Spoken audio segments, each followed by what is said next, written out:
Update news. Mahatma Jyotirao फुलेंचे विचार पुतळा पाडून नष्ट होऊ शकत नाही। अखिल भारतीय महात्मा फुले समता परिषद यवतमाळच्या वतीनं केंद्रीय गृहमंत्री माननीय नामदार अमितजी शहा यांना निवेदन। तेलंगणा राज्यामध्ये संगारेड्डी जिल्ह्यातील तेल्हापूर गावामध्ये सामाजिक शैक्षणिक क्रांतीचे अग्रदूत महात्मा ज्योतिराव फुले यांच्या पुतळ्याची 7 फेब्रुवारी 2026 रोजी समाजकंटकांद्वारे अवहेलना करण्यात आली। हे कृत्य अतिशय निंदनीय आहे, समाज विघातक आहे। ज्यांनी शिक्षणाची सुरुवात केली, मुलींची शाळा पहिल्यांदाच महाराष्ट्रात सुरू केली, स्वतःच्या पत्नीला मुलींची शिक्षिका म्हणून पुढे आणलं, स्त्री पुरुष समानता, बालविवाह, सतीप्रथा, जातीभेद निर्मूलन, शूद्रातिशूद्र यांना न्याय, शेतकऱ्यांसाठी, मजुरांसाठी, वंचितांसाठी, बहुजनांसाठी ज्या महामानवानं कार्य केलं, त्या महात्मा फुलेंचा पुतळा अशा पद्धतीनं पाडणं, त्यांची अवहेलना करणं हा फार मोठा अपवाद आहे।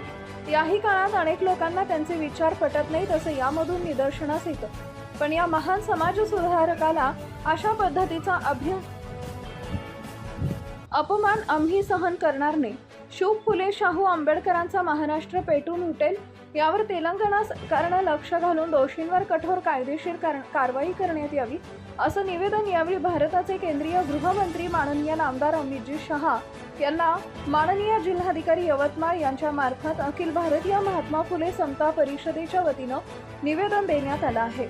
यावेळी अखिल भारतीय महात्मा फुले समता परिषदेच्या महिला जिल्हाध्यक्षा सुनैना संजय एवतकर आजाद, अबोली देशमुख, संध्या वानखेडे, ममता गवार गुरु, वंदना कानंदे, शीतल घावडे, सुधा खडके, मोहन लोखंडे, मनोज पाचघरे, शशांक केंडे, भाविक ठक, वैशाली दाभेरे, सपना घावडे, मनोज भबुतकर, करुणा भबुतकर इत्यादी बंधू भगिनी मोठ्या संख्येने उपस्थित होते। तेलंगणा राज्यातील तेलारा या गावामध्ये महात्मा ज्योतिराव फुले यांच्या प्रतिमेची विटंबना झालेली आहे। शिव फुले शाहू आंबेडकरांच्या महाराष्ट्रामध्ये सर्व फुलेंच्या विचारांचे लोक आम्ही आज आहत झालेलो आहोत। त्यानिमित्ताने माननीय जिल्हाधिकारी यांच्या मार्फत अमित शहाजी यांना आम्ही निवेदन देत आहोत। ही विटंबना फुले शाहू आंबेडकरांच्या महाराष्ट्रामध्ये तर संपूर्ण भारतामध्ये ज्यांनी महिलांची शाळा पहिली